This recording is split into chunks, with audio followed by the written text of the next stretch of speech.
Okay, so I didn't think I'd have to make this video today, but I decided to browse through the WWE 2K20 roster page. The roster is currently being revealed at the moment. It's a bit here, there and everywhere. It's quite hard to find out which superstars have been revealed. The only best way to do it is to go to the roster page itself because of the way that the roster's been done this year. So I'm on that roster page and I'm looking through it and I'm going through the renders and I come across this guy.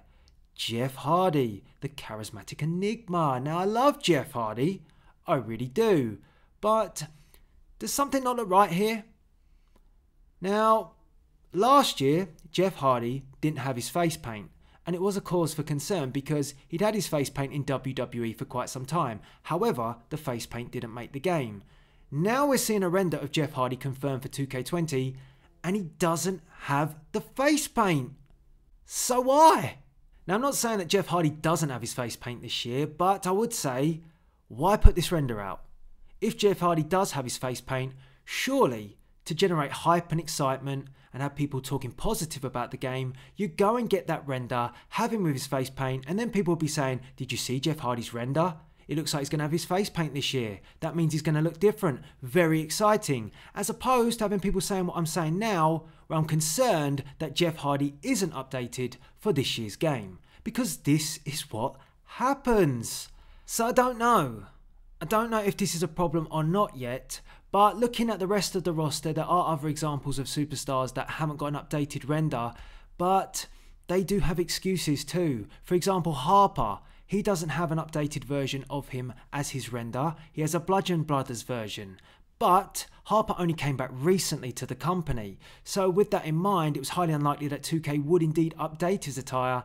And in all honesty, in the creation suite, we can just whip a t-shirt and a pair of jeans on him and he would indeed be up to date. But we can't do that for Jeff Hardy. Face paint is a problem, and if he doesn't have the face paint in this year's game, he's outdated, and unfortunately, that's not really good enough. When's the last time you saw Jeff Hardy on WWE TV without his face paint?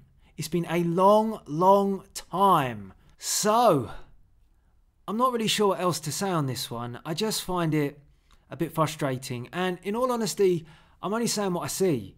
So I came across this and it was something that stood out to me as part of the roster reveal. I was like, Jeff Hardy without face paint again? Now the best way for 2K to kill this rumour is to release Jeff Hardy's entrance and us see for ourselves that he does indeed have face paint. Or not. But until they do that, we will just have to wait, talk about it, and see where we go. I will be optimistic and hope for the best, but it really shouldn't have to be this way.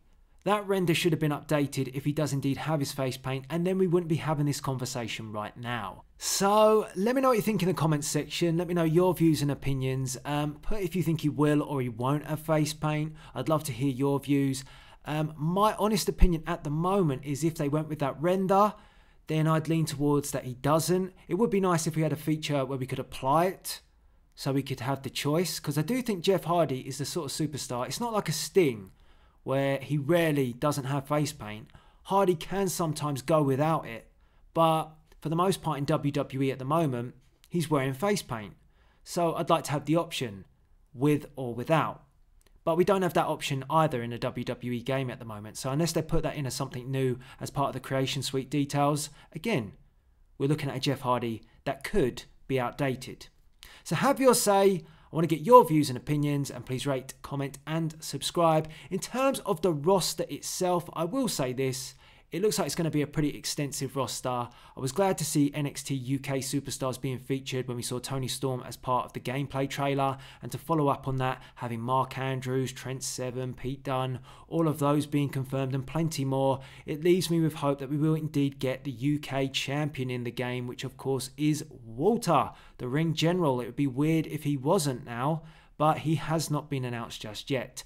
But overall, with the fact that we had the DLC, which is indeed the bump in the night, and it's playable content, I kind of expected, with no superstar packs coming in the way of DLC this year, that this roster would indeed be the biggest roster and the most extensive, and it would be on disc. That was my interpretation once I found out what the DLC was all about, and I think 2K are delivering on that. It just depends if the superstars are in their most update and current form.